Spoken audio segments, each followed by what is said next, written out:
We're here today to talk about AI coding with investing. One firm is out saying, hey, we're utilizing AI coding and investing. We know how robots are taking over the world, and he here's to talk about it today, how he's achieving a 2.5% return a month and 30% return a year using AI on the market. So you guys and girls, stay tuned. We're going to talk about that 2023 market outlook, AI coding, things like that coming into the market. Y'all stay tuned right here.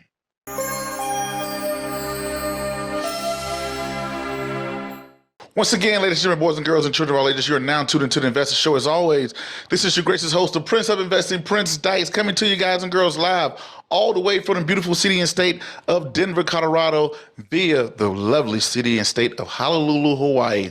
If you haven't done so already, please hit that like, subscribe, comment, and share button. And as always, I don't have a lot of time, and I definitely know you guys and girls don't have a lot of time, so we're going to jump straight into it. As you heard me say before, oh my God, I don't know why I'm tripping up today live, but as you heard me say before, and how you saw me say in the intro, 30% return on investment using AI automated trading. Now, we've heard of this, but how many of us have actually seen this? Then especially, we've seen all these trying to tricky things come out on the market. We had a bad market last year in 2022, but that's why I'm here today with the CEO of Tatris Capital, Mr. Mina Tadrus. He has a very extensive background, AUM, multi-millions of dollars. I'm going to let him explain that to you. He's down in Tampa Bay, Florida, and he's utilizing, and Tatris Capital is utilizing AI trading to trade the market, and they're doing pretty well. So we got to look up under the hood here and see what Maina got going on there. Without further ado, let me introduce my guest, Mina Tadrus. How you doing today, sir? Pretty good. Prince, thank you so much for having me. First and foremost, obviously, cool name. So I think this is going to continue to serve you well, I'm sure. Definitely. So your name comes across my desk, Tatris Capital, using automated AI trading to essentially beat the market. Because, last year, the S&P 500 suffered the worst year since the 2008 market crash. I think we ended the year somewhere between 20 to 30% down. I can't remember off the top of my head what it exactly ended at, but it wasn't a good year at all on the market. But here you are. You're saying that you use automated trading, right? You have an algorithm that you use for trading, and you are achieving 2.5% returns a month. How does this happen? Explain this to us. Yeah. So it's a lot of small moving parts, but I'll give you the gist of it. For the most part, the first and foremost thing that we do is we short the market, right? So we can't possibly achieve these returns if we don't short the market. For anyone who's not familiar with shorting the market, basically we're betting against the market. So when the market goes down, we make money. And this type of investing isn't just available for hedge funds. It's available for any retail investor, any retail trader. You can open your Robinhood app, your Webull app, TradeStation app, and simply start looking into inverse ETFs. We ourselves don't use inverse ETFs. We simply short the market in different manners using our algos. But as far as how that's accomplished, you have to be willing to short. You cannot be recession proof without shorting. Of course, the algo basically takes shorting and does it in intraday trades. But that's essentially our bread and butter, the ability to short where others aren't. So that's our biggest edge, I think. Okay, so how many years have you guys been at this? Since 2019. 2019, okay. First, it was a partnership, and then we incorporated in 2020, just to clarify. Okay. So for the last two years, essentially, we had a pretty beginning of the year of 2020 started off very bullish. It turned around and turned into a bear.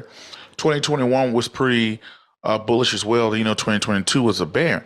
Do you think you achieved these returns betting against the market because we had a bad market last year? So we achieve comparable returns irrespective of market conditions. If markets are going up, as long as there's volatility, then we can still go along. And if markets go down, we just still make comparable returns, except we tend to stand out a little bit more. So as far as do we have an edge if markets are bullish or bearish, I don't really think so. We treat every asset as its own independent asset.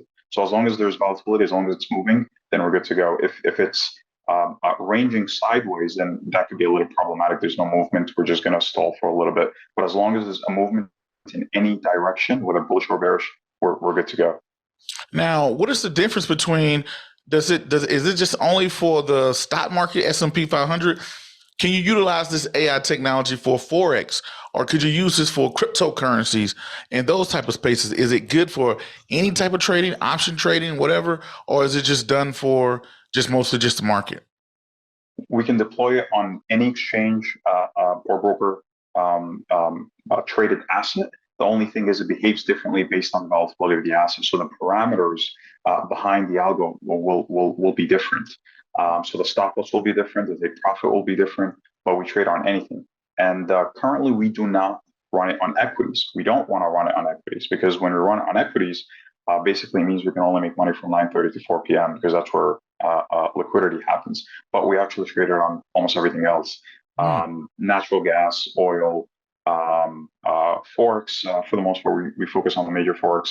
The indexes, love the indexes, basically equities exposure, except around the clock.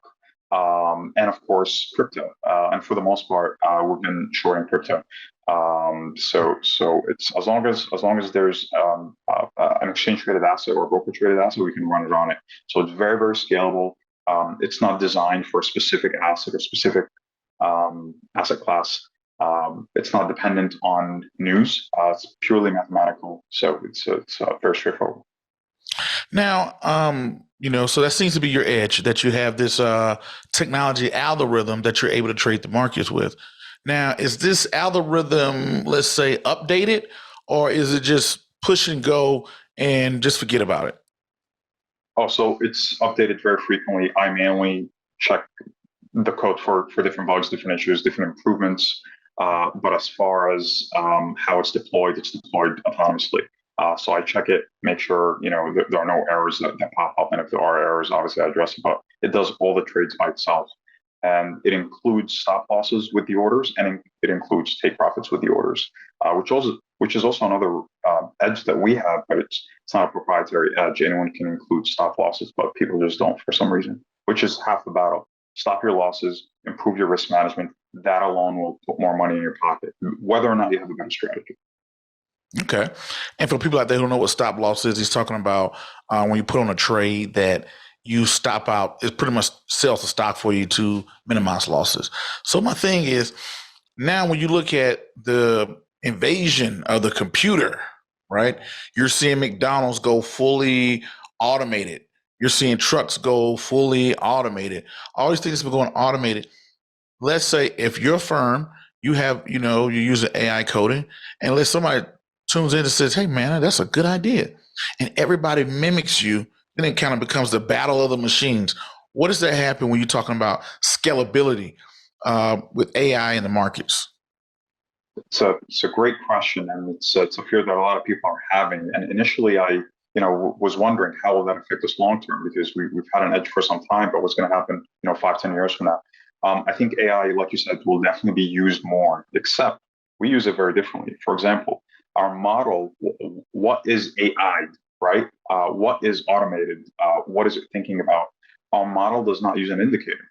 So even if someone uses AI, odds are they're going to use indicators. And I've seen a lot of, on different forums and blogs, that people brainstorm ideas and stuff.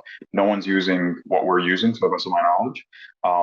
How they are using AI is basically using traditional indicators, except they're adding that AI component to find better parameters. So they'll use the MACD, moving averages, the RSI, all the ones that you see. Whereas with us, we don't use those. So we still have the upper hand. Ours is purely mathematical. And the reason why we've elected not to do that is because indicators lag, right? So let's say you put the MACD or the RSI on the S&P 500 index, you'll see that the signal lags or frequently gives false signals because of times where volatility changes. And so it'll range a little bit and accidentally trigger something. So with us, we don't have to worry about that. So even if someone uses AI, I think we still have the upper hand And of course, when we offer investors 2.5% a month, it means that we're obviously making more than that. So even if someone has that competitive edge, we can compete comfortably. Now I'm going to ask you this question. How do you think this is affect Wall Street? When you're looking at the whole industry itself, which is, hey, you have funds that raise funds, things like that. The whole industry itself that utilizes all these traders. You got traders across the world that's trading the market. Once you start to introduce the computer and AI, how do you think that will affect and impact the market? I think all the firms that don't use AI, I think they're simply going to die. It could take them 5 to 10 years. Now, of course, if you're a smart old firm, you should know that ultimately at one point you need to adapt or die, right? So those that are willing to adapt, I think, are going to do well to an extent at least.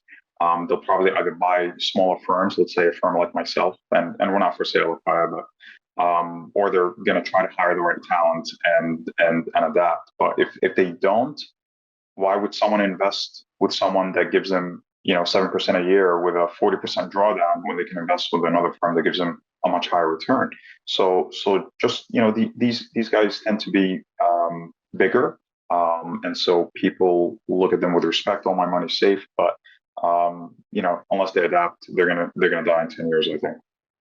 Now, so a safer firm listen to this, say, man, you know what, Maina, you're right. I do need to do this. How do you adapt AI into a firm? Or do you just say, hey, you could be a fund of a fund? How would you explain that? Yeah, so it's interesting that you bring that up. It's for 2023, our goal is to partner up with other institutions, and in doing so, I think there are several options. One option, for example, is if they give us their capital, and of course, we won't disclose who our investor is. If they do that, alternatively, we can license out our algo, which is something that we have been exploring or have started exploring. We have a few meetings this month actually with a few RIAs that I think may be interested in licensing out the algo. And they have much more capital than we have without any leverage. And so it requires a little bit of re-education. And so we're optimistic that in time people will adapt. It just might take a little bit. Now, let's look at this question here. When you're saying, hey, smaller institutions of people, let's say if you're a regular person, everyday person who's on that Robinhood app who has $5,000 and they're like, wow, I'm working every day. I don't have time to log in and buy Amazon and sell Facebook and buy whatever, right? I don't know what's next, but I will like those returns. What can they do? So there are several options. Assuming, whenever someone asks me a question like this, I tend to want to ask, well, how much time do you have, right? So if you have if you have like 15 minutes in a day, I think that could be of value. If you don't have any time whatsoever, then there could be another solution that we're trying to come up with. So if you have just a little bit of time, you can easily learn how to code, learn how to trade using your algorithm, and you can simply start this off by tradingview.com. And FYI, I'm not affiliated with them in any way whatsoever. I think a proper developer portal will quickly move well past tradingview.com. But that's how I got started, and then I tried to, of course, automate things a lot more. So we had to move quickly out of tradingview.com. But that's a recommendation as far as how to get started.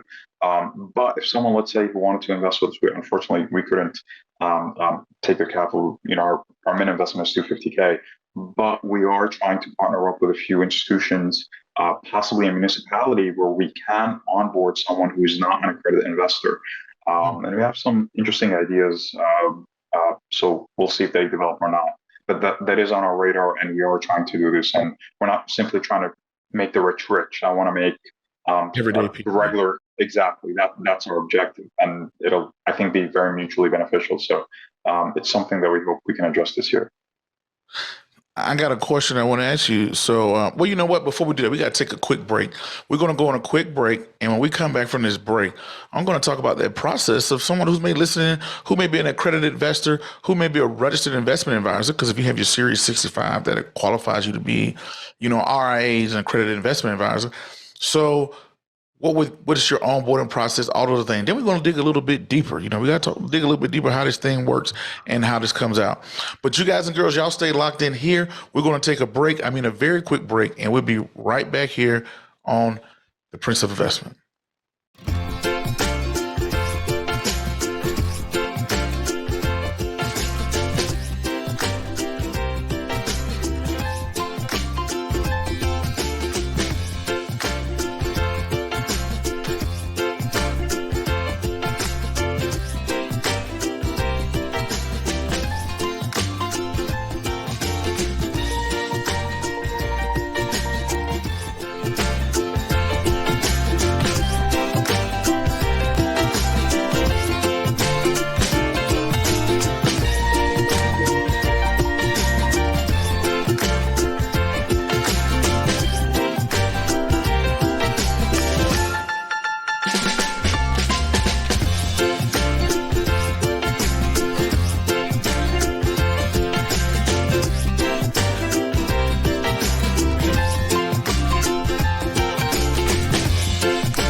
AI coding in an investing world. 2.5% returns a month, 30% returns a year. It's almost too good to my ears. How do I know it's true? Most of you guys and girls have DM'd me and talked about, we had discussions about the Bernie Madoff documentary that came out. The guy who never lost for 40 years, had a perfect record on Wall Street for 40 years straight, had the best returns. He never lost, right? Until 2008, when the market crashed, everybody wanted their money back. The customers wanted their money. And he did not have the money because he never invested the money. He was just printing out fake statements and receipts, giving it to investors. So now Maina says he can give us 2.5% using AI coding. Now we got to do a little bit more due diligence here, Maina.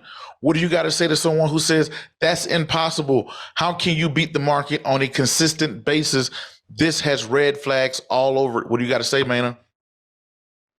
Skepticism is reasonable. There's nothing wrong with it, especially when a new tech product comes out, right? So, of course, the solution is that we have to provide a solution. And I can't think of anything better than to release and show our live trades. So that's what we're doing on our website. And I think that should be done, within a couple of weeks. So we'll run and show the trades for the S&P 500 index, at least that, possibly a few other assets. We just have to be careful about what we share, so that we minimize any risk of someone trying to replicate the trades or doing some reverse engineering. But it's a reasonable point. I don't think there's anything wrong with someone bringing it up. Unfortunately, some bad actors are ruining it for innovative people like us, but it's fine. We're happy to address the challenge and come up with a solution for it. We have plenty of references that we can share.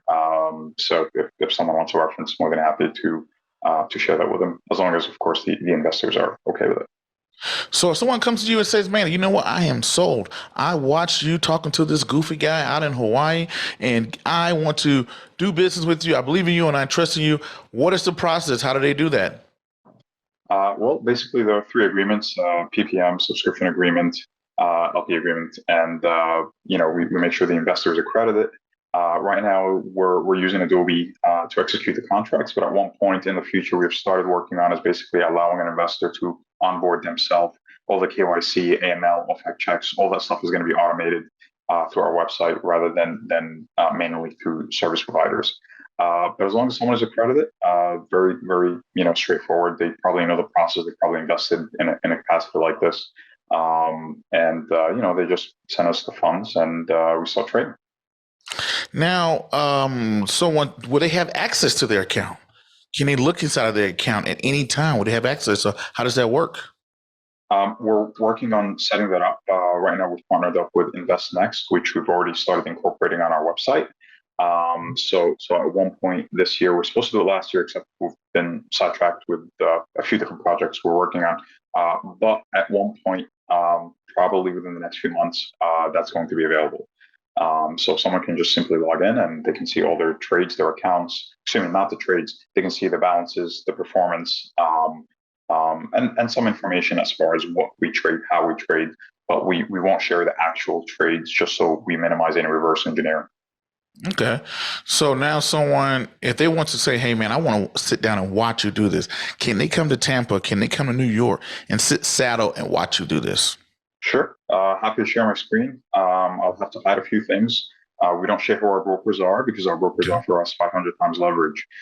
So if we had a regular broker, then of course, it wouldn't have made a difference. If we could have gone with BTIG, JP Morgan, whoever, nothing proprietary about that. But our brokers are really our partners. They're investors. They're lending us a lot of capital that otherwise would have taken us decades to raise. Mm. So for that reason, we don't share who they are, but you'll be able to see the platform, you'll be able to see the buying power, you'll be able to see the actual algo. If someone comes, I'll let them press the button and they can run it themselves. If someone wants a demonstration, we can easily do fake demo demonstrations from scratch. We're happy to work with whatever whatever the requirements are of the investor. So Now, is it legal? AI trading. That's another thing. You got to worry about the legal risk. Let's say if the SEC comes out and says, Maina, slap on the wrist. We don't like what you're doing down there in Tampa because we don't know what's going on. What do you look at the legal part of that as well? yeah, I'll fight it. I think that would be absurd, and I think that would be a little behind. I do have a theory that I think the SEC or someone is going to try to address. I think by definition they're biased, long only. They don't want people shorting the markets. They don't want average Joe and Jane to bet against corporate America and corporations. Corporations won't like that. So I'm speculating that as AI becomes more active, as short selling is more active, as people buy inverse ETFs more actively, I'm going to speculate that some type of regulation, someone's going to try to attempt to shut it down. And if that happens, I'm going to move everything overseas. So completely. And then, we'll still be able to onboard investors. I think there are so many legal ways to do that.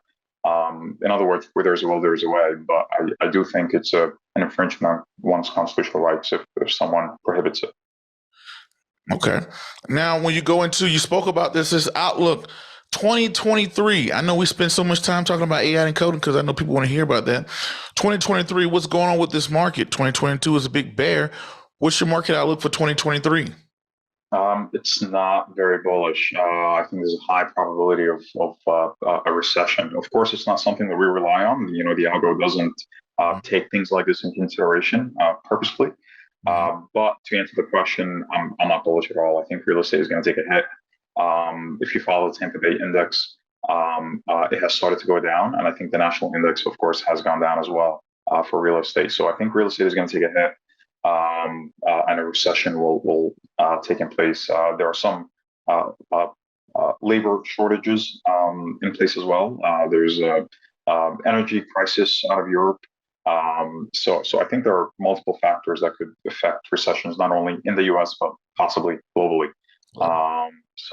Anyone who's not shorting doesn't have to. They don't have to invest with us per se, but you can easily learn how to short yourself. You can easily start buying long inverse ETFs. So there are ways to make money just if someone really, really wants it.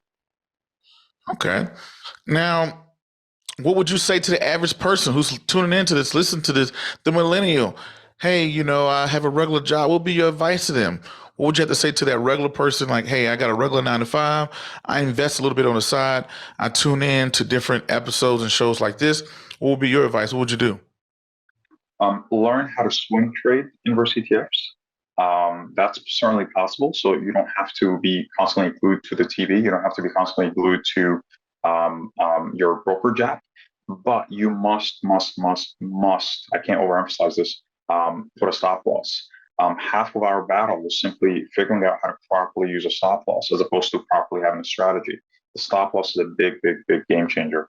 You can't grow what you can't preserve. So learn how to swing trade inverse ETFs during these recessions. And also I would suggest checking out TradingView, learn how to use different algorithms and different codes.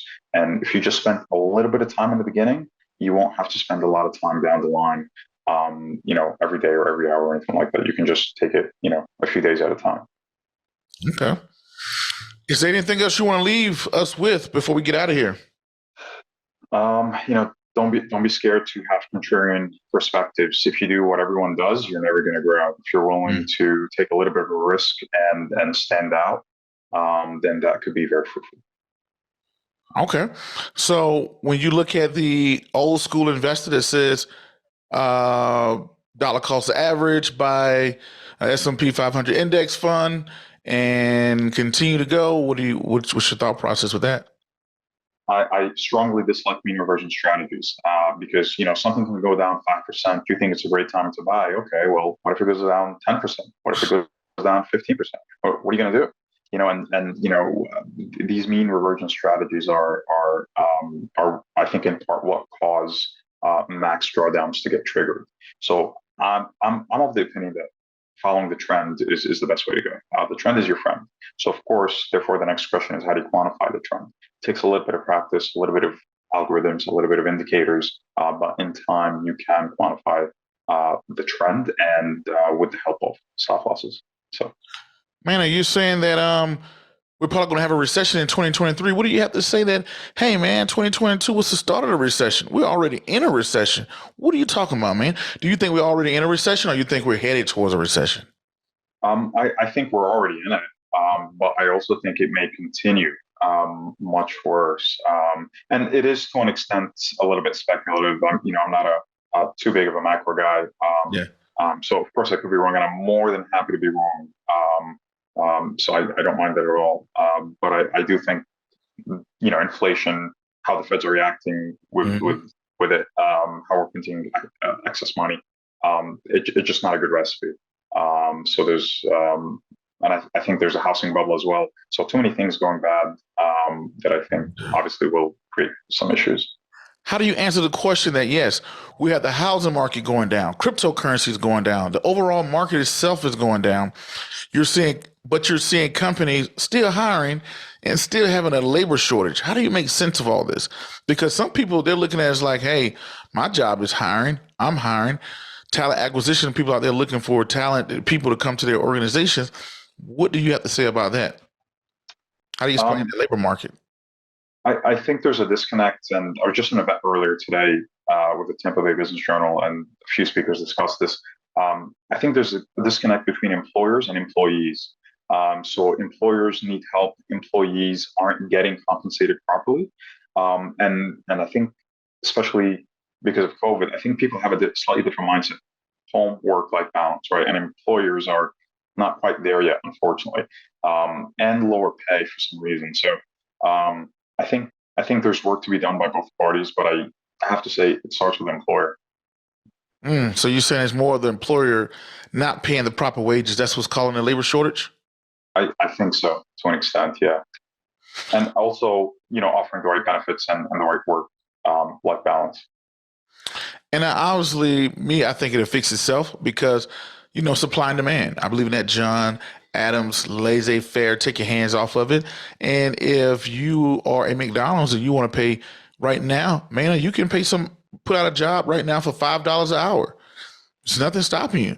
And if you do it, then the market is going to tell you, no, you're crazy, right? And you're not going to have anybody. And guess what you're going to do? You're going to go back and say maybe $10, maybe $15, maybe $20. Then when you start to get increase, then when you start to get people for $20 an hour, then all of a sudden you have a high turnover. And you're wondering why you have a high turnover. Then you just say, hey, let me go to $30 an hour, maybe 30. So I think the market, it will self-adjust more than anything else. But that's one of the things the Federal Reserve is kind of concerned about. Hey, we continue to raise interest rates. We want to cool down these other asset classes, but we don't want to kill jobs at the same time. So that's the little balance right now. People are like, well, they say we're in a recession, but does it really feel like one? When we look around? Yeah, I'm worried that basically, we're just cooking up this bad recipe, and then at one point it's just gonna explode on our face. That's my concern. So again, don't mind being wrong, but that's the vibe that I'm getting. Okay. Well, definitely thank you for having. Will you be back on the show? Yeah, anytime. Let me know. I'm happy to be here. Sure. Definitely glad to have you back. Would definitely love to have you as a contributor to the show. Also, for everybody who haven't done so already, how can people get in touch with you? How can people follow you? How can people get more information on you, Maina? Yeah, well, you can follow us on Instagram, Tadrus Capital. You can follow us on LinkedIn, and if you add me, you can get access to my email. You can also check out our website. Definitely. TadrusCapital.com. Definitely, please feel free to check out our live trades. The trades will speak for themselves, and that's precisely why we're sharing the trades. And if you want to reach out, definitely send us an email on the website as well. Contact@TadrusCapital.com. All right, Maina, thank you for being on. Everybody that's out there, until the next video, podcast, cartoon, book, or whatever else crazy you see Prince doing around the globe, peace, be safe. I'm out, and thank you.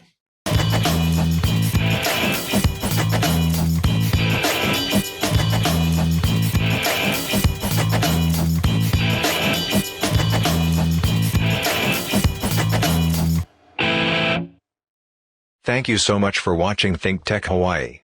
If you like what we do, please like us and click the subscribe button on YouTube and the follow button on Vimeo. You can also follow us on Facebook, Instagram, and LinkedIn, and donate to us at thinktechhawaii.com. Mahalo.